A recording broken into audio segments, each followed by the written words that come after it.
Oi, Tati, minhas colegas amadas. Como você disse, eu estou aqui há 5 horas de fuso, numa rotina bastante exaustiva, percorrendo aqui ruas. Eu estou, enfim, principalmente aqui em Israel, tentando entender um pouco da complexidade desse conflito, também entendendo os desafios que a gente tem no mundo em relação à falta de ética mesmo, né, Tati, em relação à coexistência.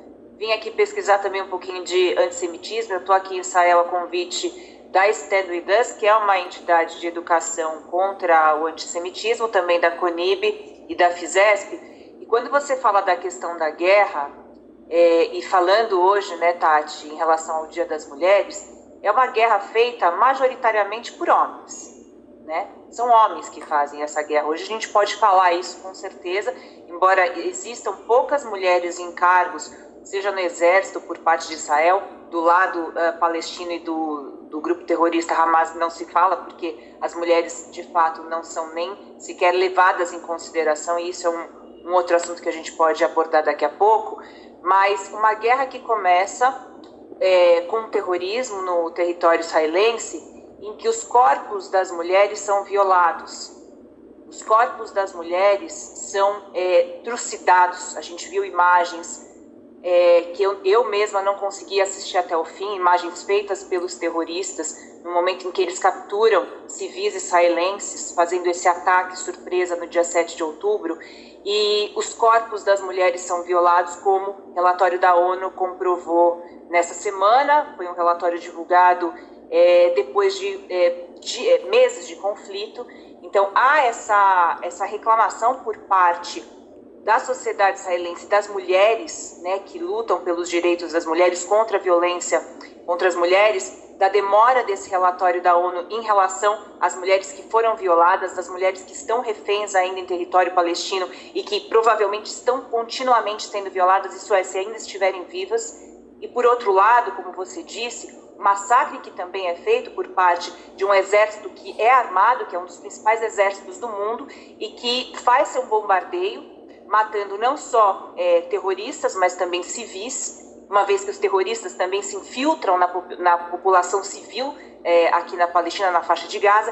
Então é uma situação, Tati, tão complexa, mas o que eu queria falar com você, o que me vem, não só como jornalista, mas como mãe, como mulher, como cidadã, é uma guerra feita por homens. Faltam mulheres na mesa para, inclusive, cobrar a investigação em relação às mulheres estupradas, as mães e crianças que estão sendo mortas na Palestina. Faltam mulheres. Você deu vários dados aqui importantíssimos a respeito das conquistas da lei. Mas, de fato, a minha pergunta é: como é que nós estamos ocupando os cargos de poder para fazer a diferença?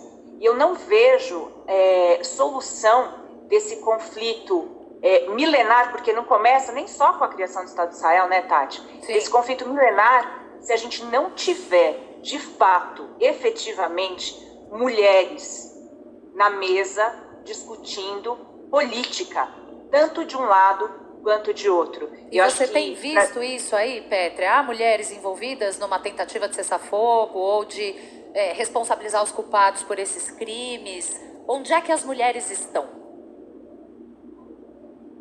Inclusive, Tati, eu estive conversando, nós estivemos aqui, a Delegação Brasileira de Jornalistas, nós estivemos conversando com uma das maiores jornalistas aqui de Israel, e a gente falou justamente a respeito disso, a falta de mulheres nas mesas de decisão. Existem já algumas mulheres em cargos no Exército, por exemplo. Eu conversei também com uma advogada durante essa semana, eu vou até passar o nome para vocês, e falar que foi ela que cobrou desde o princípio dos ataques terroristas aqui no território a investigação, que as autoridades, inclusive a ONU, vissem os vídeos, porque são vídeos que mostram mulheres violadas. Existe a comprovação feita pelos próprios terroristas, e ainda há essa demora absurda, porque justamente faltam mulheres que direcionem esse debate. Então, na mesa de discussão, quando você fala do parlamento, quando você fala de primeiros ministros, quando você fala do outro lado, bom, do outro lado nem se fala, né, do lado palestino, não existem quase mulheres na mesa de decisão. E essa, sem sombra de dúvida, vai ser um dos fatores decisivos para uma mudança de política, para uma mudança, Tati, principalmente de olhar. É um olhar diferente para a política que se precisa. E quando a gente fala nesse olhar bélico, se pensa em números, se pensa em conquista de território.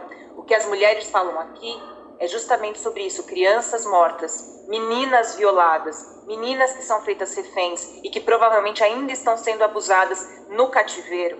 Então, não, são poucas mulheres na mesa de decisão, são muito poucas mulheres, e acho que, sem sombra de dúvida, essa é uma mudança que faria muita diferença nesse conflito quase insolúvel aqui no Oriente Médio.